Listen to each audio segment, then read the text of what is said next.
Cruncher. Okay, all of you guys heard of the cruncher? Anyone fish it? Yeah. All right, you all fish it? Yeah. Do you tie it? No. Yes. Cool. What are you doing here? No, all good. No, it's a great fly. Look, the ones you buy in the shop are good. Most of them are tied off the, look, it's another English lock style fly. From what I understand, its name, cruncher, comes from all the little insects in the lakes. They're all crunchers, so they're ones that you would stand on and crunch, you know, the little invertebrates, they're little bugs, they're little midge, they represent a lot of things, so that's sort of where the name comes from. But look, it works well here in all forms of fishing. You know, you don't need to lock style fish this. I fish it in rivers, I fish it in lakes, you know. It used to be a fly that I would put on as, gee, nothing else is really working, I'll throw on a cruncher. Now it's a fly I put on first, you know. It works really well for me anyway. It's a fly I have a lot of confidence with, and I hope you can learn something from it. So the fly I've got here at the moment, up in the vise, that's sort of your standard pheasant tail cruncher. As you can see the pheasant tail through the body. We've got the hen's hackle. Oh, it's not necessarily hen, it could be rooster, as our tailing material. So I try and keep it basically all brown, you know. I don't like using pheasant tail as a tailing material. It breaks. This gives it a bit more movement as well. But so basically that's it. We're going to have a little bit of copper ribbing going through it, and the hackle is going to be some of those small little feathers you would have plucked out of this stuff. So all right, we might as well start. So get a hook and a vise. I might go into a bit of detail at the end how I fish these. So, but we'll focus on the tying for now. Okay, how's that looking? Now, I guess the trick is with this, I don't like this fly too bulky. Now, so basically when we're going to tie in our tail material, I like to tie it in and the copper wire pretty much at the same time. So I'm going to, so basically what I'm going to do, I'll just sort of show you what I mean. But when we put start off tying, now we'll bring it in just behind the hook, the eye of the hook, of course, and we'll lay down a bed. So let's call this a bed of thread. Now I don't want to do that every time we put something on, because if we do, we're going to get a very fat fly.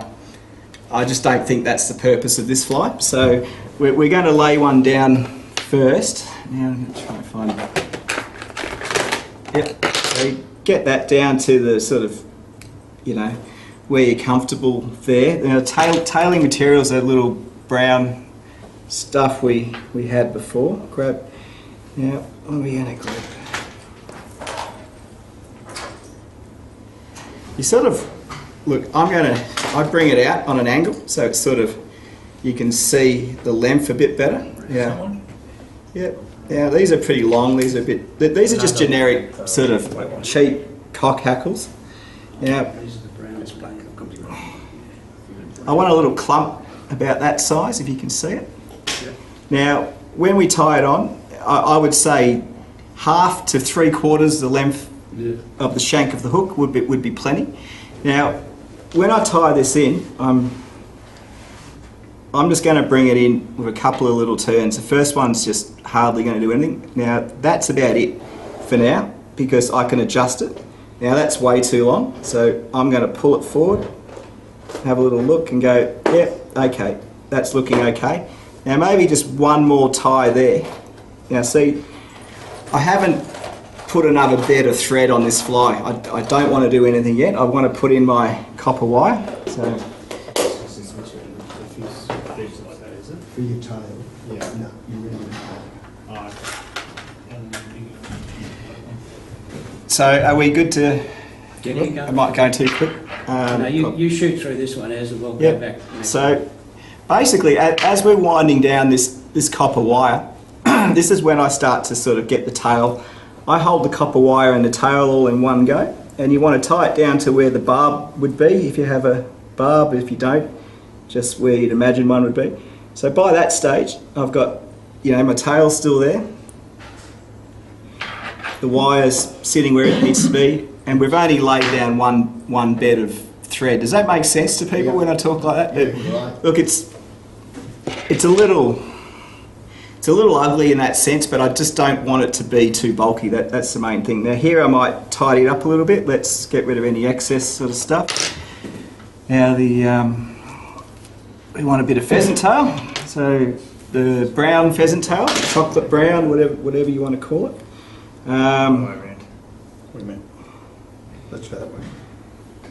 Take that. We're going to grab a little bit. So there, I would say about as thick as a matchstick, maybe like 6-7 pieces. That's probably a bit too much that I've chopped off then, but you can just take a few off. It's a little fiddly, this fly, but look, you know, that's the way it is. But probably that amount would be about right. Can you see what I've got there? Now we want to tie this in on the tips. You can cut it, but I don't. You can run out of this quite quickly. It's not that long, so by the time you do a few wraps. So you want to get it in. Now tips pointing up towards the eye. I'm not too stressed about how much I've got above that. Same thing as what we did before with the tailing material. I'm going to do a couple of little wraps now. Towards the end of the base of the hook. Now I'm going to pull in that pheasant tail. And that's okay because we're going to bring the thread back up, so I'm not too worried about bringing the fibres back any further, if that's making any sense. So through there we're going to lay this down. Now we want this to be reasonably tidy. The pheasant tail you're going to pin down with the thread. If there's little bits hanging off, I wouldn't worry about it too much, as long as it doesn't look too messy, because that's going to be the body of your fly, and you want it to sort of look okay. Now you can use hackle pliers if you really want to, but at this stage I don't think we really need it. But we're going to wrap the pheasant tail. Now I wrap this towards me, so we're starting at the bottom.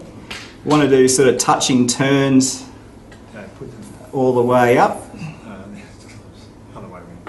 What do you mean? Yeah. Don't take that off. Have these pointing away. I did it, Eddie. That's what I heard. Yeah, she's okay.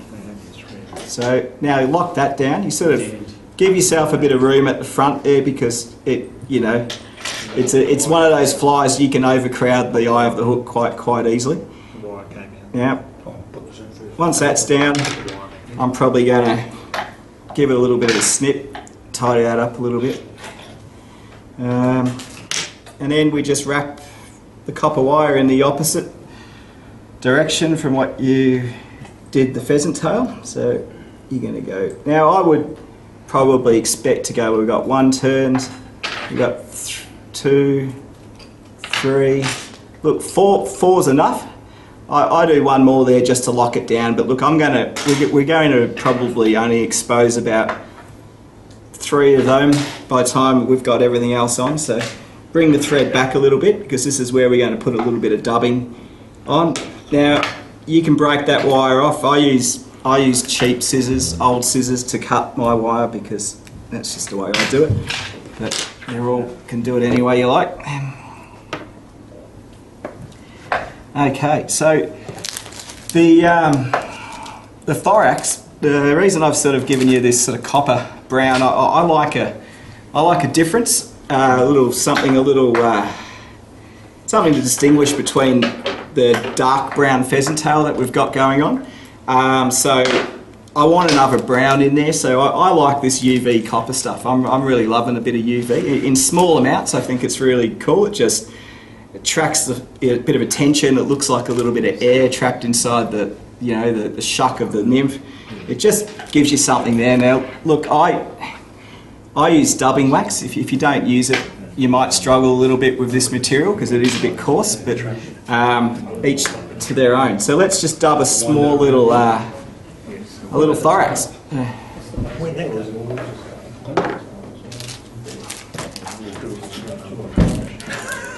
Probably less is more at this stage. You can always add on.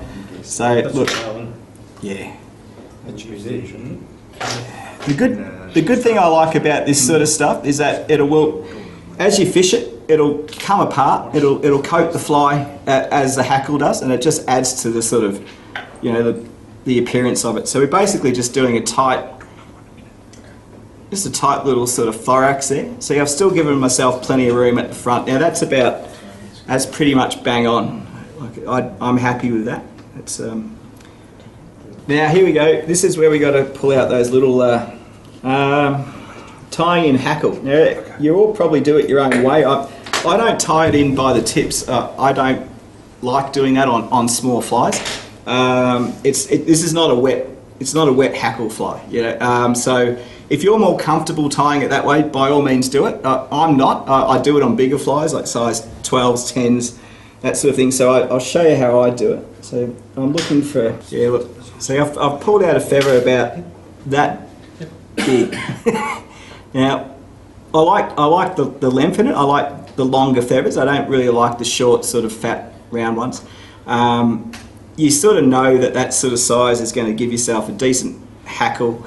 You don't really want the hackle to sit back any longer than the length of the shank of the hook, I would say. It's not, like I said, it's not a wet fly. It's sort of similar in nature, but it's not. So we just want enough at that front to sort of give it some movement and to sort of cloak the fly. So what I do here, look, this is fiddly stuff. It's small, so you might not be able to see it so well. But I'm going to take away some of this thicker stuff because we're only going to do 3 turns at the max. So you know, that's probably pretty good. Now I tie it in at the base, so I tie it in.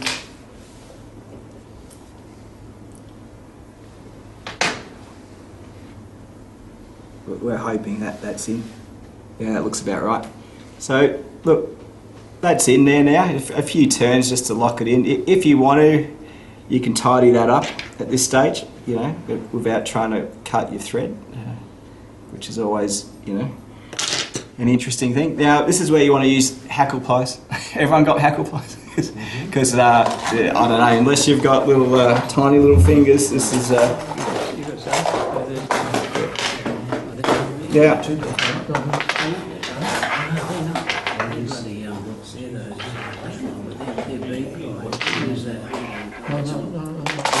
Shit. See, mine actually just came out then, so I didn't actually tie it down well enough. So we might be in a little bit of trouble with that. But anyway, we'll try and get it back in. But it actually broke, which is I haven't had that happen before. Might have been the dyeing I did to it today. Who knows? Let's hope that's in. That looks about right. Here we go. Let's bed that in. Okay. Take 2.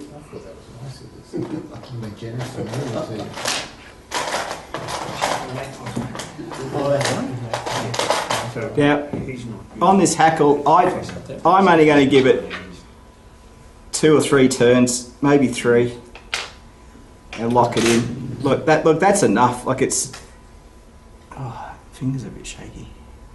That's all right. Now from here, I get that last bit and I tie in behind it, and I've locked it in. Now that's locked in. Now I'm going to do another one, and you know, to be sure, and that should just break off. Look, if you get a little bit hanging off, it doesn't really matter. I'll stop it there for now. Yeah. Okay, back again. Now look, we're just going to finish this fly off. So look, when we're tying off this fly, I'll pull back that hackle. Now I'll go back onto that hackle maybe a mil just to give it a little bit so it's facing back that way.